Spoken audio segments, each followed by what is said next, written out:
4 seed is Grayson. 51 wins this year is the most in recent memory for the Vikings, who came from behind to beat a highly ranked Odessa team in the semis, and in a decisive second game of the championship, took down the Wranglers again behind the bat of Akela King's 2 doubles and a home run.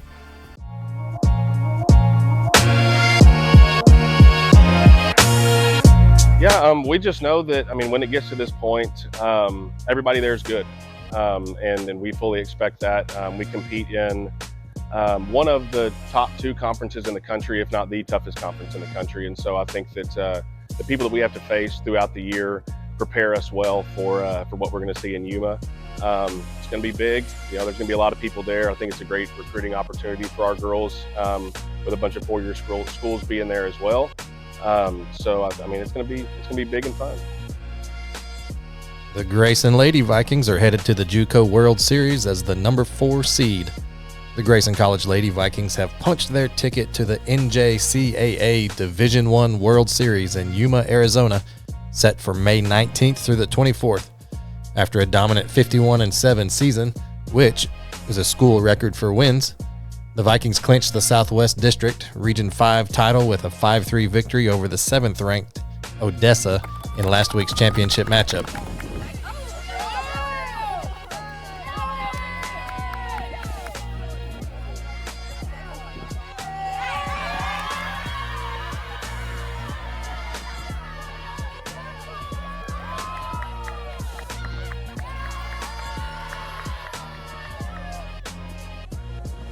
With the district title in hand, Grayson earns the number 4 national seed and a bye through the opening round.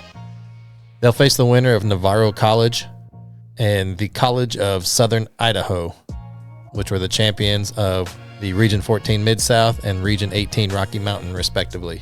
That game is scheduled for Monday, May 19th as part of a full opening day slate. Grayson's tournament debut will take place on Tuesday, May the 20th at 11 a.m. Mountain Time. Fans can catch all the early round action via the NJCAA network, which will stream every game through the second round of both the winners and elimination brackets.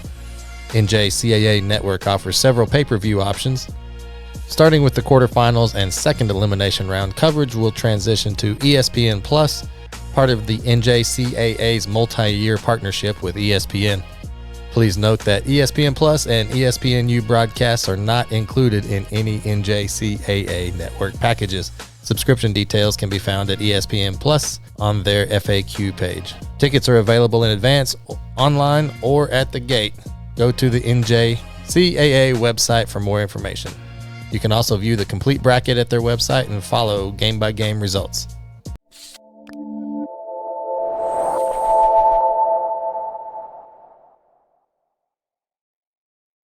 I'm Berlin Yates, and you're watching Spittin Seeds.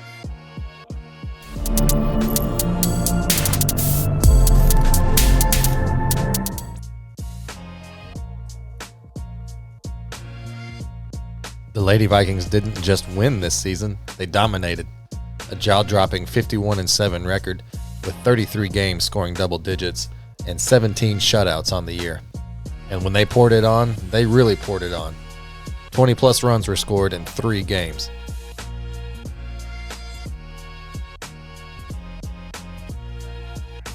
And what about school records? Yeah, well, we've got a few of those.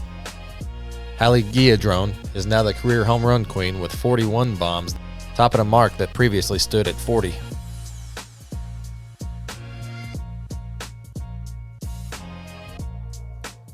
I had 27 last year, and I think I have 14 this year. Yeah. So coming in high school, I wasn't much of a pull hitter. You always hit things like inside pitch to the left side, outside to the right. When you come here, McBrayer wants you to hit everything out front. And I think for me, that helped generate a lot of power. And he created a swing for me. He kind of changed it up, but kind of kept it simple. So now I just use a lot more momentum in my swing instead of just standing still. I bring everything with me when I swing. So definitely has something to do with it. Yeah. Yes, very natural. At first I didn't like it, of course. I feel like that's everybody. Nobody likes it at first. But then, after I came back from Christmas break, I really enjoyed it, felt more comfortable with it. So. And what about Sophie Jenkins? Well, she had a monster season. So far, she has 101 RBIs, which is smashing last year's record. And she's top 3 in the nation in both RBI and home runs with 27 jacks.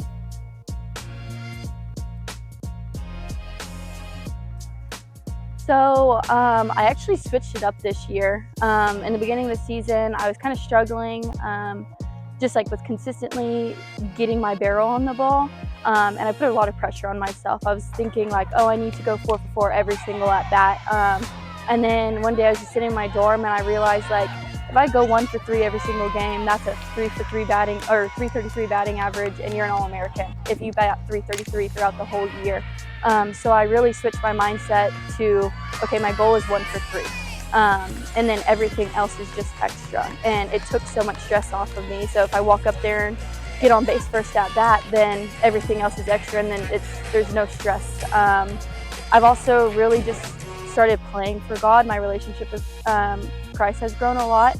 And I think knowing that my worth does not sit in softball and it sits in Him and our relationship, that's helped a lot. Just take that off, because at the end of the day, I'm not playing for my glory, I'm playing for His. Yeah. Oh, it absolutely is. Once I switched that mindset, I had 7 home runs last year. So I've added 20 onto that this year. And yeah, it definitely has. And don't forget Coach. Coach McBrayer won 51 games this year, which is the winningest season of his career and also a Grayson College record. Let's talk about a freshman phenom. Anaya Pequeno leads the nation with a .560 batting average, and she also owns the school record in on-base percentage, hits, and probably your soul if you're pitching to her.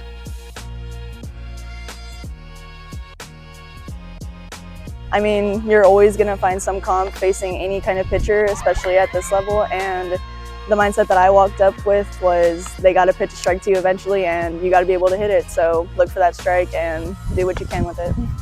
Let's talk about patience. Daya Moses holds the career walk record with 65 free passes.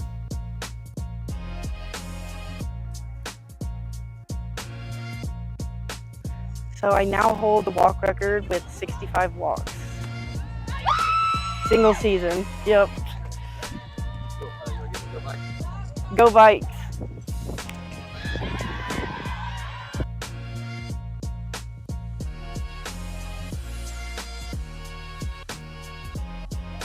On the mound, Delilah Robles locked in the best single-season ERA ever at Grayson College at 1.31. Well, in college, I would say this is by far my best college ERA.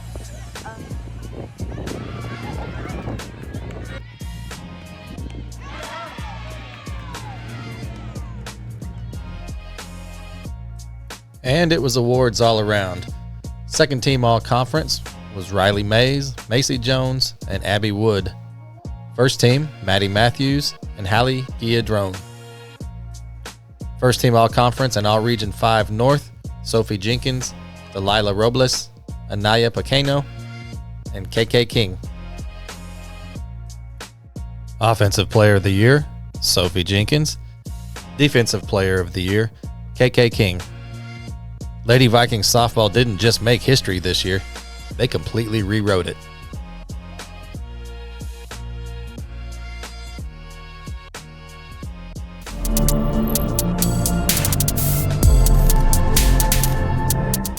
I'm Aaron Busey, and you're watching Spittin Seeds.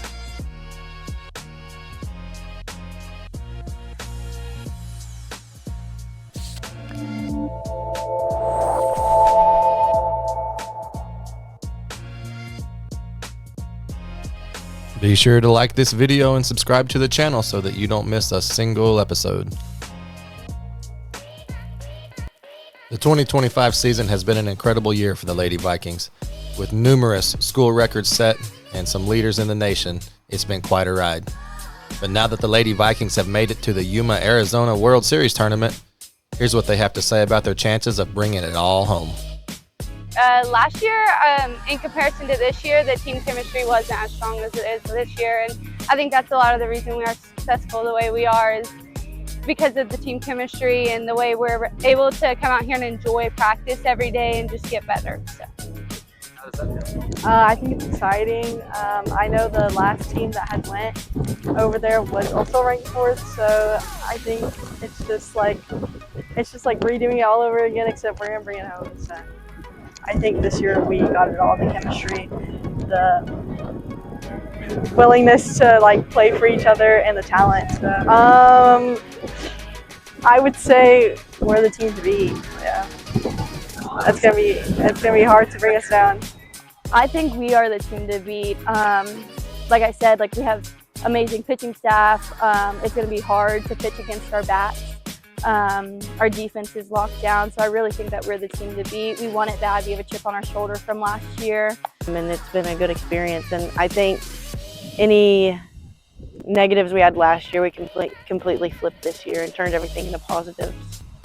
I think just being on that big of a stage in front of everyone and other people around the nation, just getting to see what Grayson Softball does. And yeah, just getting to play a few more games with my girls and ending the season out and ending our career here out at Grayson on a good note. My expectations of this team are different from my expectations from last year's team. I feel like this team, we are more like driven and we have a better connection. We're very team oriented this year. But I expect when we get there, I just really expect us to compete and have a great time because we're a great team and we have great pieces. And when we put those pieces together, we're really good.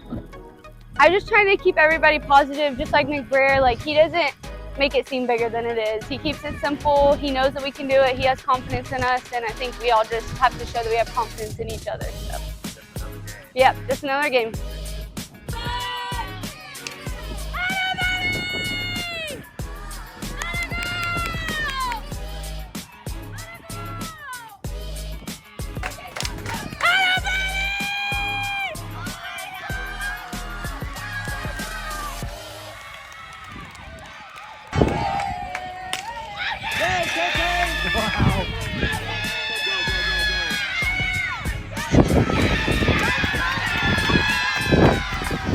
I mean, I think that, as a team, we don't talk about it much. We just trust in the fact that we're good, and if we go out and play our brand of softball, I think everything will take care of itself. Florida, Southwestern, Northwest Florida, from Region 8. Of course, Region 8's the other really, really tough region in the country, and so they're going to produce some really good ball clubs. Our friends over at McLennan are going to be there as well, and they're going to always have a good showing at the World Series. They lost in the championship last year, so we've had the chance to see them 4 times this year and split with them in the regular season. So we know they're a very good squad. We had 2 of 3 wins against Odessa this past week, and Odessa is another great ball club that's going to be there as well. So we know there's going to be some good teams, and we're aware of them, but we just know we focus on if we handle our stuff and play our brand, we'll be just fine. Not a bit. We really believe in the way we do things. I think that in any sport, any kind of competition, and even in professions that aren't sport-based, if you make something bigger than anything else, sometimes it hinders you more than helps you. We keep that level of focus throughout each game. We make every game important here, and so this is just another business trip for us, and we're going to go, play the best that we can. Yeah, man, I'll tell you, Dea Moses is a big one. She's a phenomenal player. This is her 3rd year here. Suffered an injury and had to sit out last year in redshirt, and things haven't gone exactly how she wanted to all season. Started off hot and has kind of hit a lull, but that kid is headstrong. She's very mature, and she's really starting to catch fire again. So I'm looking forward to seeing Dea perform at the World Series. Oh, I fully believe that it'll happen. It's really fun that the current home run leader who's tied for the lead now with Sophie is still on our team, and it's really neat to see Hallie support Sophie and how well she's doing. And Sophie's a phenomenal hitter. We changed a couple things and kind of got her back to her base self, is what I would say, that puts her in the best position to perform. And she's just had a phenomenal year, and I foresee her having just as big of a tournament next week as she's had all conference series. We haven't made the decision. I'm betting it's Delilah. She usually goes out and sets the tone for us. I fully believe in our full staff. I mean, we could go throw anybody out there and they're going to compete very well, as their numbers and our season has proven. But yeah, we'll see how we roll. And we get the first day bye, so we're not going to get any days off. If we keep winning, it's just one game a day. Depending on how you're seated, you could get the second day bye and have to play on Monday, but we get Monday off and start playing on Tuesday. But it gives us one more day to get acclimated. So we'll see who we end up rolling out there.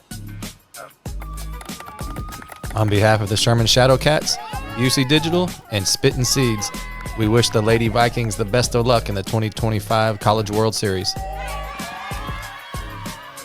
We will also be keeping our eye on Sophie Jenkins to see if she sets the new season record for home runs at Grayson College. Be sure to like and subscribe so that when we talk to them after their trip, you can get all the details.